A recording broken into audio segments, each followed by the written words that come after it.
Muhammad Sallallahu Alaihi Wasallam, lelaki penggenggam hujan. Bab 17. Jika aku Tuhan. Sisa musim semi. Kasfa sangat menyukai ini. Duduk malas di hamparan rumput berwarna-warni. Bukit berbunga. Di kejauhan membentang hijau yang dibercaki warna-warna kaya. Tulip terbaik yang pernah tumbuh di muka bumi. Kelopaknya merapat, ada juga yang merekah. Kuning, merah, oranye, atau campuran dari warna-warna itu. Angin berbisik menghela permukaan danau berwarna toska yang dikerumuni kuda-kuda merdeka. Jika sudah begini, Kasfa merasa tak butuh surga lagi. Dia memejamkan mata, menikmati angin, termasuk tak peduli lagi di mana Masya dan apa yang sedang dia kerjakan. Teringat sesuatu, dia kemudian meraba kotak kayu di sebelahnya. Ada satu kegiatan yang akan sangat terasa ke hati dilakukan saat ini. Membaca lagi surat-surat L. Kasfa benar-benar merasa mendapatkan momentumnya. Terpenggal lamunannya beberapa hari sebelumnya mengenai kisah seorang lelaki yang mengaku nabi berbahasa Arab. Ini waktunya melunasi rasa berhutangnya kepada dirinya sendiri. Angin yang berbisik, rumpun tulip, matahari sore, dan kabar perihal kebangkitan nabi baru. Kombinasi yang menggiurkan.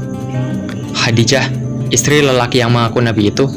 Jemari Kasfa memilah-milah dokumen di dalam kotak kayunya. Aku ingin tahu, katanya kemudian. Ketemu selembar manuskrip yang dikirim L pada masa awal keduanya berkorespondensi. Membaca dia. Aku belum mendapatkan informasi yang valid. Apakah Khadijah juga pemeluk Kristen sebelum masuk Islam? Dia meninggal pada masa awal Muhammad mengenalkan Islam di Mekah. Fakta yang membuatku tertarik adalah kesetiaan Muhammad bermonogami selama menikahi Khadijah. Setahuku, monogami dan perceraian atas dasar kematian adalah tradisi Kristen. Berbeda dari tradisi bangsa Arab yang cenderung kepada praktik poligami. Aku mulai berpikir, benar atau tidak Muhammad itu nabi utusan Tuhan. Khadijah dan orang-orang Kristen terpelajar sedikit banyak memiliki kontribusi dalam mengantarkan Muhammad ke posisi kematangan spiritualnya. Aku tidak mengatakan mereka atau salah seorang dari mereka menjadi semacam mentor bagi Muhammad. Ide semacam itu bisa mengganggu karena seorang nabi biasanya lahir tanpa mentor. Dalam kasus Muhammad, aku berpendapat orang-orang Kristen itu berperan semacam membuat lingkungan yang kondusif. Orang-orang Kristen yang kumaksudkan adalah Waraqah bin Naufal, adik Waraqah, Katilah, dan Utsman bin Al-Huwairits yang menganut Kristen aliran Romawi. Konon, budak kepercayaan Khadijah bernama Maisarah pun beragama Kristen. Pendeta Bahira, pendahuluku yang dulu menunggui gereja Busro, pernah meyakinkan orang-orang Mekah bahwa Muhammad adalah nabi dari bangsa mereka. Ini menarik. Aku membaca tulisan Bahira di perpustakaan gereja mengenai hal ini. Butuh waktu sekitar 30 tahun sejak pertemuan Bahira dengan Muhammad kecil, sampai pada datangnya pengalaman spiritual menggetarkan yang diakui Muhammad sebagai turunnya wahyu pertama di Gua Hira saat dia menyendiri. Muhammad didatangi oleh suara-suara yang mengaku sebagai utusan Tuhan. Khadijah ikut memastikan oknum yang mendatangi suaminya itu. Apakah berasal dari malaikat atau setan, termasuk lewat konsultasi dengan Waraqah yang mengerti mengenai hal-hal terkait kenabian dan pewahyuan. Kupikir memahami proses dan latar belakang kenabian Muhammad sangat penting agar kita mendapat simpulan yang lebih objektif. Bagiku pribadi, runutan tahap hidup Muhammad membuatku lega karena sosok nabi dari Arab ini tidak datang dari negeri asing atau turun begitu saja dari langit. Proses pertumbuhannya disaksikan bersama-sama oleh masyarakat Mekah. Kenabian dan pewahyuan, kalaulah itu memang murni dan benar, pun ditopang oleh faktor-faktor membumi dan masuk akal. Leluhurnya menaati prosedur dan ajaran kenabian. Istrinya memiliki lingkaran informasi mengenai tradisi kenabian dan pewahyuan, dan rentang waktu panjang penuh perjuangan untuk membuat segala sesuatu yang berhubungan dengan kesiapan Muhammad sebagai nabi matang pada waktunya. Secara objektif, aku salut dengan apa yang dicapai Muhammad. Mengingat keterasingan tanah Arab, Muhammad tidak didukung tradisi yang sudah mapan dalam menuju monoteisme. Yesus dan Santo Paulus, keduanya identik dengan Yudaisme. Orang-orang Kristen pertama adalah kalangan Yahudi dan pendukungnya. mereka yang takut terhadap Tuhan dan kusyuk bersembahyang di sinagog. Kristenitas berakar di Roma. Di sana Yahudi telah menyiapkan fondasi pemikiran untuk para penyembah berhala. Sementara itu, Muhammad harus melakukan revolusi, membuat perubahan radikal dari tradisi spiritual pagan menjadi monoteisme. Aku masih akan bertahan di Yastrib, sahabatku Kashfa. Jika beruntung, aku ingin sekali bertatap muka dengan Muhammad dan bertanya tentang banyak hal. Akan lebih menyenangkan jika engkau ada di sini. Semoga engkau selesai membaca surat ini dengan senyum, Kashfa sahabatku. Aku akan mengunjungimu lewat suratku yang berikutnya. Rengki kuda. Kashfa melirikan pandangan. Sengaja, sepasang kuda yang bercengkerama di bawah pohon ceper dengan daun berkumpal-kumpal. Kumpulan daunnya seperti lukisan kepala seseorang yang rambutnya dijambak angin. Bedanya, rambut yang dijambak angin itu berwarna hijau. Berdiri di atas kemiringan tanah yang tertutup rumput hijau pula. Kashfa mengembalikan dirinya kepada El. Pemikiran tentang El, selain Kashfa, acap kali seperti tengah membincangi dirinya sendiri setiap membaca surat-surat El.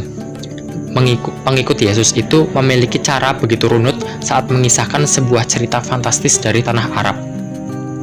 Tentang laki-laki Mekah yang diimani sebagai seorang nabi dan terus-menerus mendapat pengikut baru.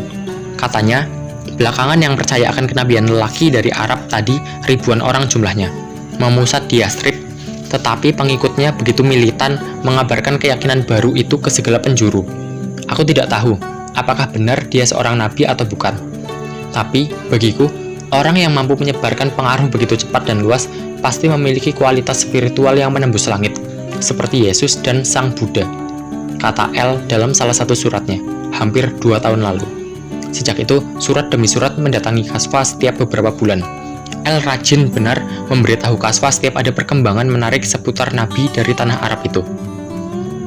Sahabatku, sang pemindai surga, agama baru dari Arab itu semakin banyak dikenal. Aku berbincang dengan beberapa penganutnya yang melintasi Suriah. Aku bahkan bersahabat baik dengan salah seorang kepercayaan lelaki yang dikabarkan sebagai nabi itu. Nabi dari Arab itu menyebarkan sebuah konsep pengenalan akan Tuhan yang menarik, rapat, seolah tanpa celah, terasa seperti sebuah kritikan terhadap Trinitas Kristen. Bahkan, beberapa ajaran Nabi itu terang-terangan menolak ketuhanan Yesus. Aku menghafal salah satu kumpulan ayat yang mereka pergunakan untuk beradu argumentasi tentang identitas Tuhan. Dialah Allah yang Maha Esa. Allah adalah Tuhan yang bergantung kepadanya segala sesuatu. Dia tiada beranak dan tiada pula diperanakan, dan tidak ada seorang pun yang setara dengan dia. Engkau tahu, aku seorang Kristen. Meski menurutku Yesus adalah manusia saleh yang mampu mencapai derajat tertinggi, bukan Tuhan. Ayat-ayat pengikut Nabi dari Arab itu seperti sebuah konfirmasi terhadap pandanganku tadi. Tapi bagiku, ini bukan sesuatu yang kemudian menggoyahkan imanku. Sebab aku mulai berpikir, agama itu masalah kenyamanan, tidak melulu persoalan benar atau salah. Seseorang boleh nyaman dengan suatu agama, orang lain belum tentu. Barangkali memang sebenarnya semua agama itu benar. Ini betul-betul soal kenyamanan. Tampaknya aku masih nyaman dengan kekristenanku, meski pemikiranku barangkali juga tidak bisa diterima oleh sebagian orang Kristen. Tapi, belakangan aku mulai meyakini semacam citra Tuhan dalam diri Yesus. Barangkali aku mulai meyakini bahwa memang Yesus itu Tuhan meski dalam pemahaman khusus. Mengenai konsep Tuhan tunggal yang dibawa Nabi dari Arab bernama Muhammad itu, menurutku tidak bisa dipertandingkan begitu saja dengan konsep Trinitas. Aku diajari bahwa Allah yang benar dan yang satu itu dalam segala hal, sifatnya, kehendaknya, dan dirinya. Tetapi, ia satu dalam 3 oknum yang berbeda-beda, Bapa, Anak, dan Roh Kudus. Tritunggal dalam doktrin Kristen mengantar ke ambang pengertian bahwa Tuhan adalah lain sekali, jauh lebih rohani, esa, dan pribadi daripada yang dapat dipikirkan maupun dibayangkan manusia. Menurutku, Trinitas merupakan rumusan simbolik yang sungguh-sungguh memahami bahwa Tuhan adalah suatu misteri yang tidak terjangkau. Tritunggal sendiri merangkum pokok ajaran Kristen, yaitu penyelamatan manusia oleh Tuhan melalui Yesus dan Roh Kudus. Pendapat para pemikir Kristen mengenai agama baru dari tanah Arab itu menajam. Sebagian menganggap konsep Tuhan yang satu semacam itu terlalu sederhana, semacam monoteisme yang sederhana. Konsep semacam ini tidak menyampaikan hakikat Tuhan dengan benar, terlalu dangkal, dan sangat mungkin menimbulkan kesalahpahaman. Posisi Trinitas merupakan puncak pemahaman tentang Tuhan sekaligus menyempurnakan konsep Tuhan yang tunggal. Akan tetapi, tentu saja menjadi hal menarik bagiku untuk tahu lebih banyak mengenai Muhammad dan ajaran yang dia bawa. Lepas musim panas ini, aku berencana pergi ke Yathrib. Aku berharap bisa bertemu siapapun yang bisa aku ajak berdiskusi. Kudengar Nabi baru itu sering bepergian, jadi aku tidak terlalu berharap bisa bertemu langsung dengannya. Bagaimana denganmu sendiri, sahabatku? Apakah masih kau sepuh lembaran-lembaran kitab dengan sastra Persiamu? Aku mendengar Khosrow semakin memanjakanmu.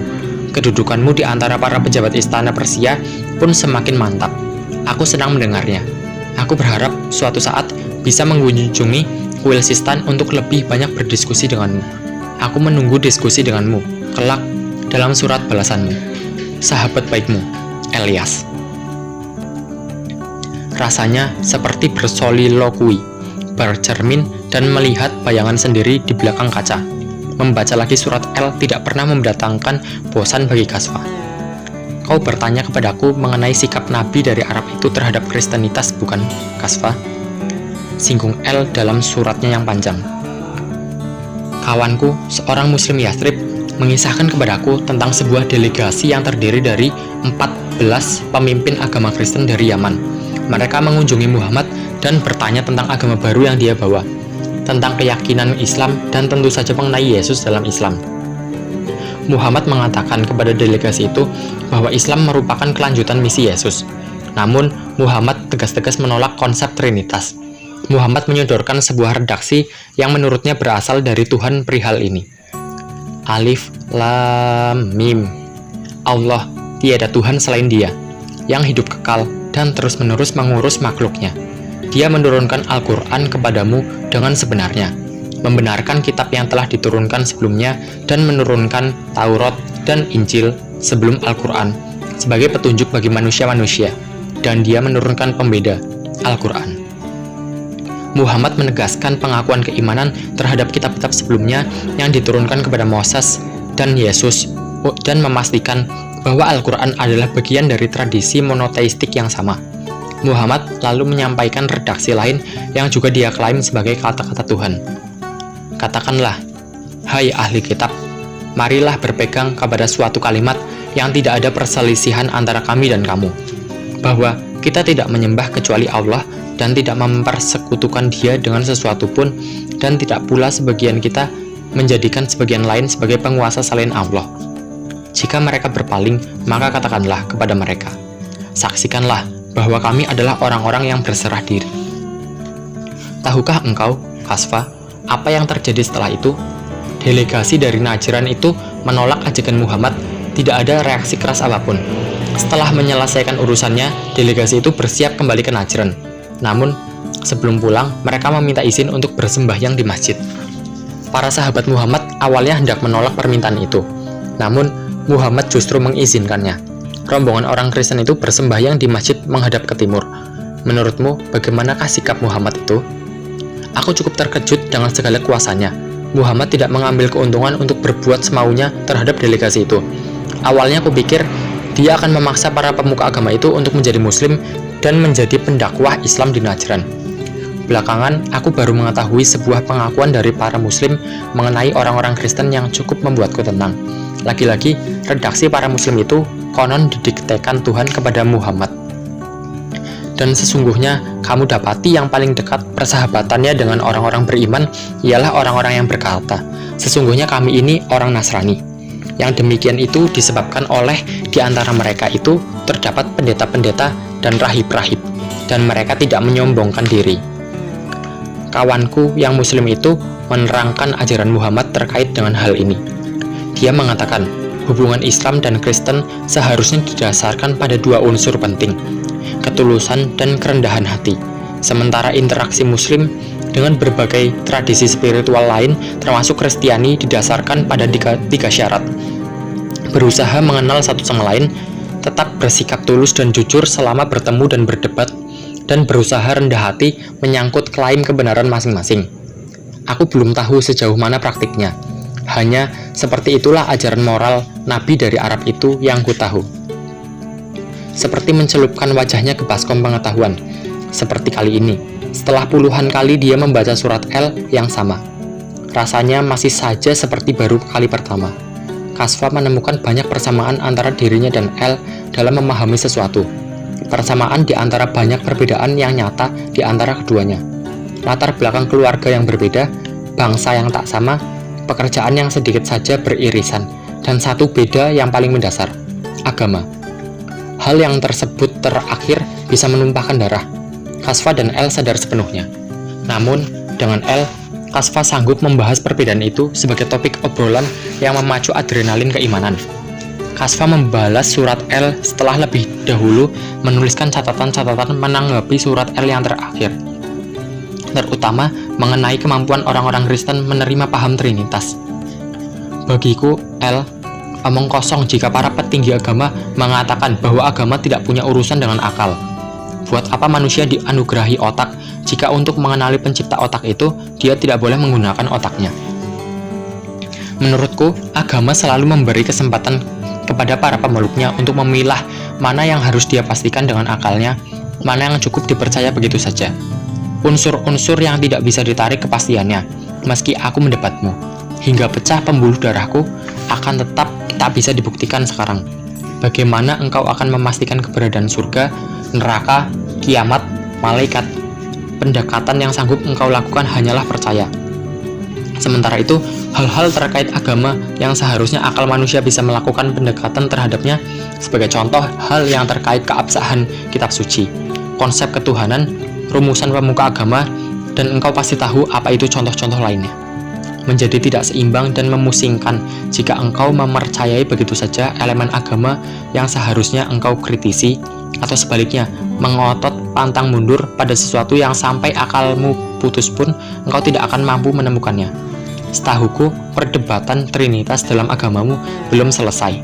Di luar bahwa aku sangat bisa bertoleransi terhadap agamamu dan nyaman dengan dirimu, tetapi mengenai Trinitas itu masih membelengguku dalam kerumitan. Aku tahu sedikit tentang konsili Nikea sekitar 300 tahun lalu. Engkau tentu tahu mengenai perdebatan Arius dan Alexander. Arius merasa dianiaya karena menyebut Yesus mempunyai awal dan bahwa dia diciptakan dari ketiadaan. Sementara Alexander bersikukuh bahwa Yesus itu Tuhan, bukan makhluk. Konsili itu memihak pendapat Alexander. Hal yang belum sanggup aku pahami. Bagaimana mengurai kerumitan Trinitas? Bagaimana caranya untuk tidak berpikir bahwa Tuhan ada tiga, tapi satu Tuhan? Jika engkau didoktrin bahwa Bapa adalah Tuhan, Yesus adalah Tuhan, dan Roh Kudus adalah Tuhan. Aku membaca Perjanjian Lama dan Perjanjian Baru. Jika aku tidak mengenal konsep Trinitas, lalu membaca dua kitab itu dari depan sampai belakang, aku tidak akan menemukan kalimat Tuhan yang menyatakan bahwa dirinya itu Tritunggal. Menurutku, seharusnya Tuhan berbicara dengan mendetail dalam Alkitab mengenai ketritunggalan dirinya, mengingat gagasan ini menjadi fondasi utama iman Kristen. Bagiku terlalu janggal jika Tuhan mengilhami ratusan halaman dalam Alkitab, tetapi tidak membahas perihal Trinitas. Aku mengatakan ini kepadamu, L, untuk mengasah otak dan menempatkan elemen agama yang seharusnya engkau kritisi. Namun, beda perkara jika ketritunggalan Tuhan engkau tempatkan pada area yang tidak bisa ditarik kepastiannya. Itu urusanmu untuk tetap nyaman dengannya. Seperti katamu sendiri yang mulai meyakini dengan Trinitas, setelah selama ini engkau mengkritisinya. Dari Suriah, L lantas membalas surat Kasfa dengan kegundahan memuncak. Bagiku, Kasfa, apa susahnya Tuhan menjadi 1, 2, 3, atau 10? Apa hak manusia untuk membatasi kehendak Tuhan untuk mengidentifikasikan dirinya? Trinitas adalah rumusan simbolik yang membuat manusia sungguh-sungguh memahami bahwa Tuhan adalah suatu misteri yang tak terjangkau. Aku justru bertanya kepadamu, bagaimana engkau memahami konsep satu Tuhan? Pernyataan bahwa Tuhan itu esa dan berbeda dari ciptaannya, bagiku justru memperlihatkan kecenderungan Tuhan yang kehilangan definisi dan tanda-tanda kepribadiannya. Satu bagaimana? Dengan menggambarkan Tuhan itu satu, secara murni dan berbeda dari apapun, kita tidak punya kemampuan untuk membincangkan Tuhan sama sekali. Tuhan yang seperti itu tidak bisa dikenali, sebab manusia tidak bisa menjangkau suatu ketunggalan yang kosong. Bagiku, Tuhan itu memang satu, tetapi satunya itu berbeda total dengan satu yang dipahami manusia. Hakikat Tuhan tidak bisa dipahami oleh manusia secara mandiri, kecuali lewat perantara wahyu. Seperti yang kutulis pada suratku yang lalu, Tuhan adalah lain sekali, jauh lebih rohani, esa, dan pribadi daripada yang dapat dipikirkan maupun dibayangkan manusia. Aku mengusulkan kepadamu untuk mengulang bacaan Alkitabmu. Kau akan menemukan banyak kata-kata Tuhan yang menyiratkan Trinitas. Yohanes 5:18. Sebab itu, orang-orang Yahudi lebih berusaha lagi untuk membunuhnya. Tidak hanya karena ia meniadakan hari Sabat, tetapi juga karena ia mengatakan bahwa Allah adalah Bapaknya sendiri, dan dengan demikian menyamakan dirinya dengan Allah. Lebih jelilah, maka engkau akan menemukan ayat-ayat lain perihal itu. Kasfa membalas surat L dengan sebuah konklusi yang mendinginkan. Aku agak terkejut, L, merasakan perkembangan keimananmu terhadap Trinitas yang demikian kentara. Dari keyakinanmu bahwa Yesus adalah manusia, kemudian ikut arus meyakini kebenaran Trinitas. Tapi, seperti kukatakan kepadamu, seperti juga engkau ungkapkan kepadaku, agama itu soal kenyamanan. Aku nyaman dengan caraku memahami Tuhan, sedangkan engkau mulai menikmati keimanan Kristenmu. Bukan masalah, engkau tetap sahabatku. Aku meyakini ajaran Zardus dan merasa cukup dengannya tanpa harus dikoreksi oleh agama lain. Maka, seperti itu juga aku memerdekakan dirimu. Kita tidak harus sama untuk saling memahami dan mengerti. L menulis lagi sebuah surat panjang yang kemudian dia beri penekanan pada satu pertanyaan. Jadi, menurut agamamu, apakah seorang Kristen sepertiku akan masuk neraka, Kasfa? Kasfa membalasnya dengan sebuah surat yang panjangnya 2 kali lipat, tetapi memusat pada satu inti jawaban. L, jika aku ini Tuhan, aku akan memasukkanmu ke dalam surgaku. Kita pergi. Kasfa mendongak. Masya, sekali lagi, datang pada saat tidak tepat. Atau barangkali memang dia tidak pernah memiliki waktu yang tepat. Kasfa tahu dia tidak punya alasan apapun untuk menolak. Tanpa menjawab, dia bersiap-siap, memasukkan lembaran surat L ke tempatnya. Lalu menghabisi waktu santainya. Berjalan lagi, cuaca sedang sangat baik. Cerah, sedikit dingin, tetapi tak sampai mencubit-cubit. Kasfa merasakan sebuah kesadaran yang datang terlambat. Tiba-tiba ide datang ke atas begitu menggelisahkan. Kasfa pergi ke desa itu kali terakhir sekitar 10 tahun lalu. Kembali ke kuil Sistan setelah meninggalkan separuh jiwanya di Gatas. Sesuatu yang membebani benaknya selama bertahun-tahun setelahnya. Sekarang, dia harus kembali ke tempat hatinya pernah diaduk-aduk oleh perasaan yang demikian asing. Terasa jahat dan indah pada waktu bersamaan. Kasfa mulai meyakini kedua kakinya memberat. Semakin berat pada waktu bersamaan, Masya justru tak terhentikan. Semakin cepat, seolah jika dia kurangi sedikit, berubahlah niat. Masya, kumohon dengarkan aku. Kasfa mengadang langkah Masya. Sekali ini saja. Masya terlihat enggan betul menuruti keinginan Kasfa. Beberapa kali seperti sedang mencari jalan lain, ke kanan, kiri, tetapi Kasfa mengeblok segala arah. Dengarkan, aku yang seharusnya menjadi bos di sini. Masya mengangkat wajahnya, bagian bawah bibirnya mulai bergerak-gerak, seperti orang mengunyah. Aku tidak tahu apa yang diperintahkan Yim kepadamu. Nada bicara Kasfa tersenggal-senggal. Tapi, orang yang paling berkepentingan dalam perjalanan ini adalah aku. Jadi, engkau, Kasfa menunjuk hidung Masya, nyaris vertikal karena tinggi badannya. Harus mengikuti keinginanku. Sekarang, Kasfa menunjuk hidungnya sendiri. Siapa yang menyuruh ke atas? Aku tidak ingin ke atas. Kedua tangan Kasfa mulai bergerak ke segala arah untuk memberi penekanan terhadap setiap kalimat yang keluar dari mulutnya. Masya memperhatikan saja tanpa bicara, sementara Kasfa tidak merasa kalimatnya semakin dekat dengan titik. Dia meluapkan semua kesalahannya kepada Masya sejak perjalanan ini dimulai. Bukan caci maki, melainkan segala analisis ilmiah yang sebagian besar tidak dimengerti oleh Masya. Segala kalimat yang seketika terhenti ketika dua bola mata Kasfa bergerak ke tengah. Mulutnya seperti tersumpal, tubuhnya rebah ke belakang. Sebelumnya, tinju Masya menghantam rahangnya. Secepat suara, satu hantaman.